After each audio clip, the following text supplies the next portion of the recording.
What's up guys, welcome back to my channel Asian Home Cooking.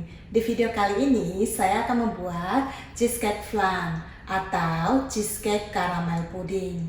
Apa saja bahan-bahannya dan gimana untuk membuatnya? Tonton sampai habis video ini ya.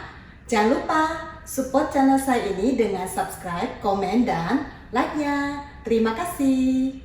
Bahan-bahan yang dibutuhkan adalah